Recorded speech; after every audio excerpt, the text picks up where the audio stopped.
Thank you, Chair, and thank you to all the witnesses for being here and sharing your knowledge and experience. Mr. Patel and Ms. Stewart, climate change poses a threat to food security. Particularly concerning this year is the very light snow cover in some parts of the country, which means less water provided by snow melt in the spring.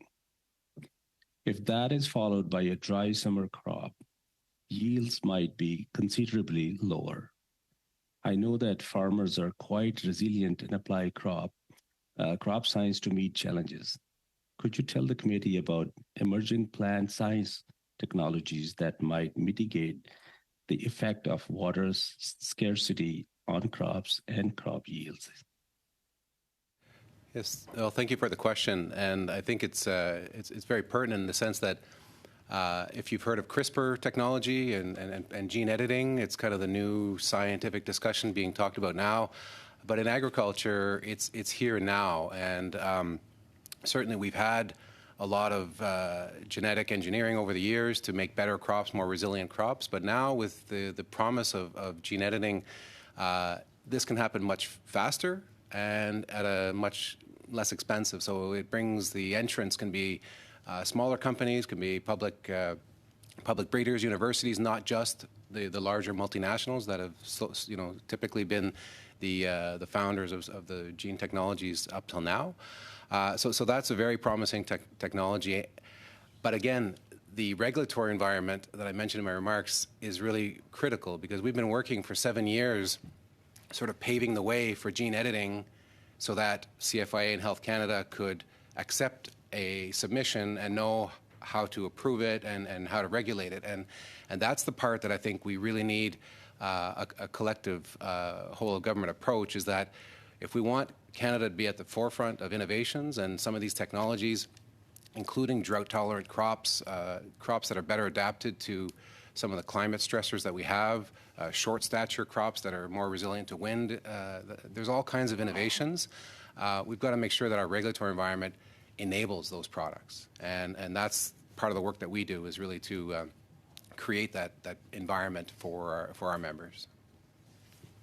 Ms. Stewart, do you want to add something to it? No, I'm good. Thank you.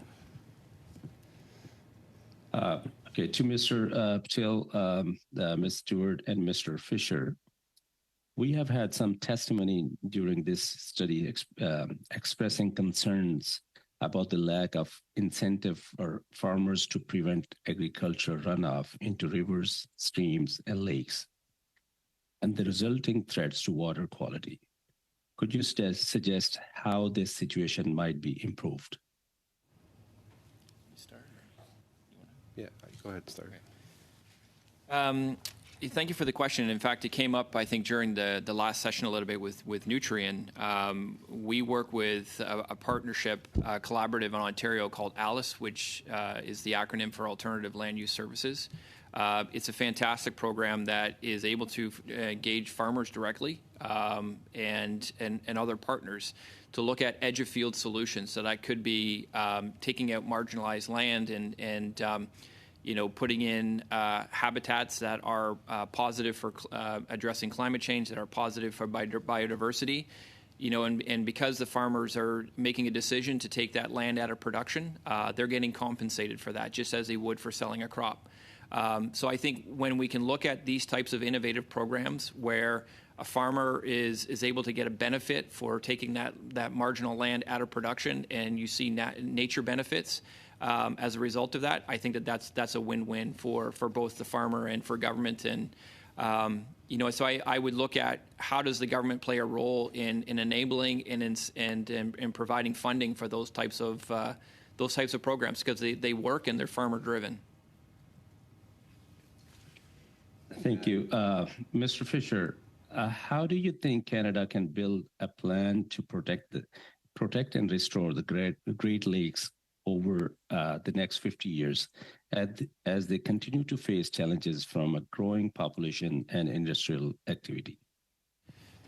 Another great question. So I think it's, as I mentioned before, the health of the Great Lakes increasingly are driven by what is happening in the watershed and upstream. And so I think over the next 50 years, if we're really going to understand change and risks to the lakes, we're going to have to do a better job, at least in the case of Ontario, working hand in hand with the provincial government and with large cities, with rural communities, to make sure we understand what those risks are with respect to point sources of pollution, non-point sources of pollution, the impacts of climate change on the Great Lakes coastline, and trying to tackle these issues in a collaborative way. There's no way we're going to be able to address these issues if the federal government is doing its thing, the province is doing its thing, and cities are trying to manage at the city level. So I think it's really going to come down to collaborative science and understanding the risks and challenges we're going to face the next 50 years, collaborative governance, co-investment, and trying to work together to get ahead and get out in front of some of these challenges. No one level of government is going to be able to solve the issues that we're facing.